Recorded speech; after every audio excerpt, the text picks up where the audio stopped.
YouTube! What's good, guys? It's your boy TD, and I'm back again with another video from Fantasy Good Sports, guys. And today's video is going to be on your top 5 dual quarterbacks that you should be drafting to win a championship. Yes, I said it.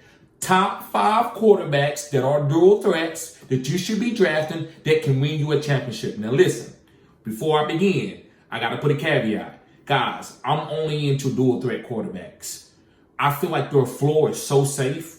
Even with Lamar Jackson last year having a down year, even his bad games, he kept me above the fringe, right? I didn't go to like 8 points or 7 points, right? I actually stayed around 15 to 20 with him throwing 3 picks. So I love dual threat guys. Even I seen Trey Lance come in a game and he sit there and I think he only threw for 150 yards, but he still had 20 points, 20 points, 20 points. He still had 20 points because of his dual threat ability. So guys, I'm going to give you 5 guys that you should be drafting as a dual threat quarterback. And dual threat quarterbacks win you leagues, guys. So let's begin. The first guy that you should be drafting as a dual threat quarterback to win your fantasy football championship, and this is in single quarterback or super flex, is Lamar Jackson. Yes, I said it, guys, Lamar Jackson. So the reason why I believe that Lamar Jackson is going to be a league-winning type of quarterback is that they are getting back to a running system style. They're not trying to get cute with Lamar.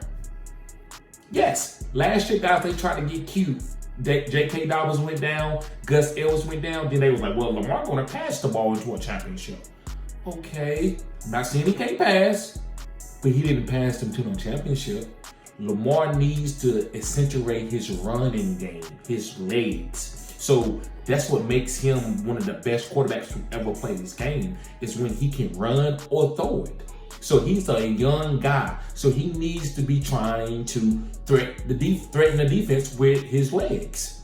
So this year with them letting Marquise Brown go, drafting tight ends, building onto that offensive line, this is going to be one of the most dominant run teams, a top 5 rushing team. Could be number 1. That's easy because of Lamar. So I love Lamar Jackson as a dual threat quarterback, guys. And I believe that this year he can boom. Like, he can be an MVP. And any of these five guys that I'm naming probably could be an MVP, right? But Lamar Jackson, he's already won one, so why not? So let's move on, guys, to my next quarterback. And this is no particular order. These are just 5 guys that you can pick if you like them. So let's begin. Trey Lance. Yes, guys, Trey Lance. Trey Lance is my second dual threat quarterback that I'm targeting in leagues if I can't get Lamar. And the reason why I'm picking up Trey Lance, I don't care what beat writers are saying. You remember the beat writers were saying that they was going to draft Mac Jones. Who? Mac Jones. Who? Back then they didn't want me. Now I'm hot. They all on me. So yeah, Mac Jones from the New England Patriots. Oh, they're going to take Mac Jones because he's a prototypical quarterback and he's going to stay in the pocket. That was smoke and mirrors. So now I'm supposed to believe that Trey Lance is struggling? Guys, just think. If he was really struggling, why would they say that? That's going to hurt Jimmy value and everything. So reason why I feel like they saying that is because they want people to be like, well, they might keep Jimmy. Well, let me just throw an extra 4th round pick in there to get Jimmy. That's the reason. They're not going to tell anybody that their young quarterback is struggling. That's like you in a marriage. You just got in a marriage and you want to go to work and talk about your wife. You just got married. Nobody wants to hear that, right? So same thing with Trey Lance. I believe that he's going to ball out this year. I don't care nothing about his accuracy. This offense is going to be having guys running wide open like Debo was last year. So with Trey Lance's running ability, the defense has to come and try to stop that. That guy is a bell cow quarterback. You know, I'm not saying he's going to have 30 carries a game, but 10 carries a game, that's easy for his first year as a full-time starter. I think Trey Lance ceiling is through the roof. I'm targeting that dual threat quarterback. So let's move on to my third guy. And my third guy, guys, is Jalen Hurts. Yes, I said it. Jalen Hurts. Now listen, guys. Jalen Hurts, he's a young quarterback. So us judging him like, get him out of there. He's not ready. He has to start. He only started one 18 game schedule, right? So he give him another one and then another one. Give him like 2 to 3 years to develop. He's getting better every single year. That's all you can ask for with a quarterback. right? You have to keep getting better. Even Tom Brady at 40 is getting better. Like, Tom Brady works on his game. He just ain't going out there because I'm so good. So Jalen Hurts is working on his game, and I love it.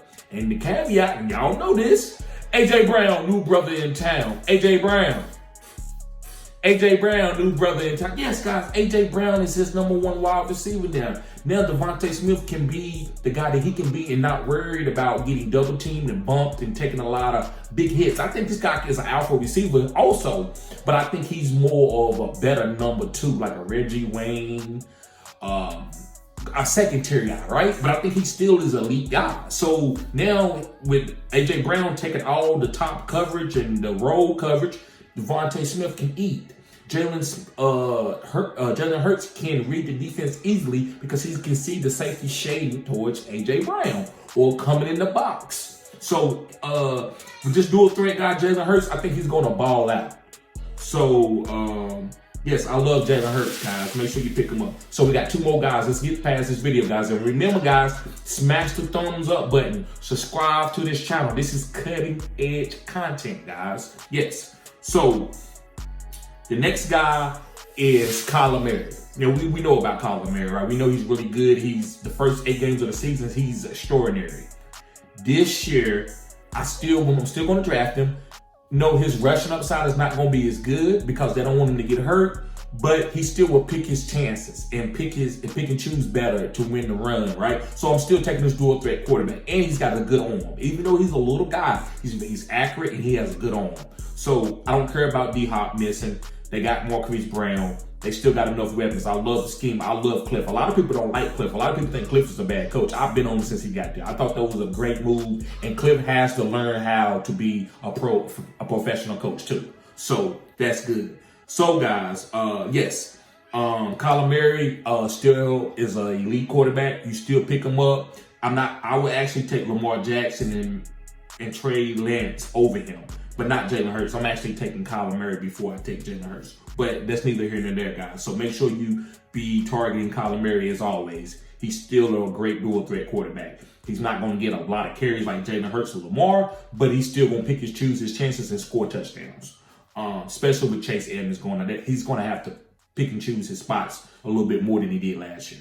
So last but not least, guys, and this is kind of like a sleeper guy I'm bringing in here, but I feel like the offense is going to change because they didn't draft a lot of receivers. It's just the icing is on the cake. I can see it. It's Justin Fields. Yes, I said it, guys, Justin Fields. And the reason why I'm picking Justin Fields as my last dual threat quarterback that I'm targeting to win a fantasy championship is, guys, we seen last year that when he was running the ball, it helped him out with him reading the defense. So I think this guy can be accentuated this year, and I think he's going to have 10 plus rushing touchdowns because I think he's going to slide, but I think he's going to be using his legs to help open up this offense. He's not just going to drop back in the pocket and stay in there like he's Tom Brady. That's what he did last year, and that's why a new regime came in. They was like, we don't want Fields standing in the pocket like he's a pocket quarterback. We wanted to see him use his athleticism. That's why we drafted him. And Matt Nagy wasn't doing that. So I believe this regime is going to come in here and use this guy's legs. And like I said, he's not going to be Cam Newton or nothing, but he's going to run the ball. He's a young stud, and he can take those hits, right? So he's going to be out in space. I think this is a good opportunity to get a guy that's ADP is not that good. So you can draft your studs, running backs, receivers, and everything, and then pick up Fields. Now, you can't wait too late because people do know that he is young, he's vibrant, he's trending up. So you can't wait too late. He's not going to be the last quarterback taken off the board, but he's the third tier quarterback. But I think he can bump up into that first tier with his legs, just before the fact of his legs. Remember, Lamar Jackson had even a worse throwing year than Justin Fields, and look what he came out and did his second year. Had an MVP season. Why can't Justin Fields do it? Lamar didn't have a lot of great weapons. He had one good weapon. The same thing with Chicago. They had one good weapon, Darnell Mooney. Also, they got Colin Kaepernick. Colin Kaepernick is a good tight end. He just needs to develop too. So, guys, you got to see the development. You can't just always get what's have done. You got to be able to get like a start, like when it's before it boom, right? This is what Justin Fields is. So, guys, thank you for tuning in to Fantasy Good Sports. Guys, please make sure you smash the thumbs up button to get this video out in the algorithm. And also, guys, go subscribe to my OnlyFans. The link is in the description box. So make sure you go down to the description box, guys, and click the links. Also, guys, go to my website, goodsportstd.com, and guys, go read those articles. That way you can get ahead of the curve. You can be cutting edge, and you can win your fantasy leagues. I want to see my guys win fantasy leagues. And guys, please go to my OnlyFans. If I know a lot of people don't believe in my takes, well, come beat me. If you beat me, that's gonna give me some respect for you. You know, I'm like, okay, all right. You know what? You didn't do what I did. You whooped me. But come in come in this list of leagues, guys. That I'm telling you, there's plenty of content creators, guys that's on my OnlyFans, people who have big time followings. We are here competing, trying to get these rings and these belts. And guys, I'm gonna be offering NFTs to you. If you win one of these leagues, you got all kinds of gifts coming to you, guys. I'm telling you, it's gonna be really great to get in these list of leagues. It's gonna harness your skills. You're gonna be able to go out into the fantasy world and win a lot with different drafting strategies that you learned from here, subscribing to my OnlyFans. So, guys, I'm not gonna hold you up, but make sure you subscribe to the OnlyFans and smash the thumbs up button, guys. Peace.